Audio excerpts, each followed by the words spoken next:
2022 ദേശീയ ചലച്ചിത്ര അവാർഡുകൾ പ്രഖ്യാപിച്ചു കഴിഞ്ഞപ്പോൾ മഹാനടനായ മമ്മൂട്ടിയുടെ പൊടി പോലുമില്ല കണ്ടുപിടിക്കാൻ എന്ന അവസ്ഥയായി. മികച്ച നടന്മാരുടെ പട്ടികയിൽ മമ്മൂട്ടി അന്തിമ ലിസ്റ്റിൽ ഇടം പിടിക്കുകയും കടുത്ത മത്സരം നടത്തുകയും ചെയ്യുന്നു എന്നായിരുന്നു അവാർഡ് പ്രഖ്യാപനത്തിൻ്റെ തൊട്ടു മുമ്പ് വരെ പറഞ്ഞു കേട്ടിരുന്നത്.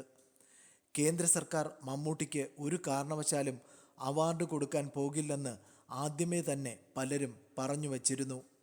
അവാർഡ് പ്രഖ്യാപനം വന്നപ്പോഴും അത് സത്യമായി. എന്നാൽ എന്താണ് യഥാർത്ഥത്തിൽ സംഭവിച്ചത്? എന്ത് പറയാനാ, പിള്ളേരുടെ കൂടെ ഒന്ന് പന്ത് കളിച്ചതാ. ഇപ്പോഴത്തെ പിള്ളേർ കൊള്ളാം. മമ്മൂട്ടി തഴയപ്പെട്ടു എന്നത് സത്യം. പക്ഷേ ആരാണ് തഴഞ്ഞത്? ഞെട്ടിപ്പിക്കുന്ന കാര്യം അതാണ്.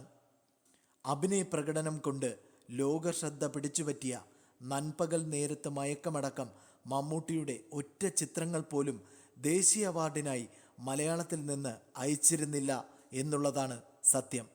എന്തുകൊണ്ട് മമ്മൂട്ടി ചിത്രങ്ങൾ അയച്ചില്ലെന്നതും ആരാണ് അങ്ങനെയൊരു ദുരൂഹ തീരുമാനമെടുത്തുവെന്നതും അന്വേഷിക്കേണ്ട കാര്യമാണ്. ആരായാലും അവർ മലയാളത്തോടും മമ്മൂട്ടിയോടും ചെയ്തത് വലിയ ചതിയായിപ്പോയി.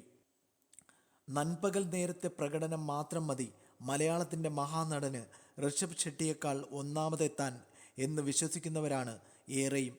ദേശീയ ചലച്ചിത്ര അവാർഡ് പ്രഖ്യാപനത്തിൻ്റെ തൊട്ടു മുമ്പ് വരെ മമ്മൂട്ടിയുടെ പേര് പറഞ്ഞു നടന്ന ചർച്ചകളെല്ലാം വെറും കിംവദന്തികൾ മാത്രമായിരുന്നു.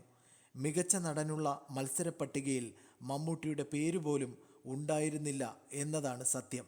ഇക്കാര്യം വെളിപ്പെടുത്തിയത് നടനും സംവിധായകനുമായ പത്മകുമാറാണ്. ദക്ഷിണേന്ത്യയിൽ നിന്നുള്ള സിനിമകളുടെ ജൂറി അവാർഡ് കമ്മിറ്റി അംഗം കൂടിയായിരുന്നു പത്മകുമാർ. മമ്മൂട്ടി ചിത്രങ്ങൾ അവാർഡിന് അയക്കാതിരുന്നത് അങ്ങേയറ്റം സങ്കടകരമാണ്.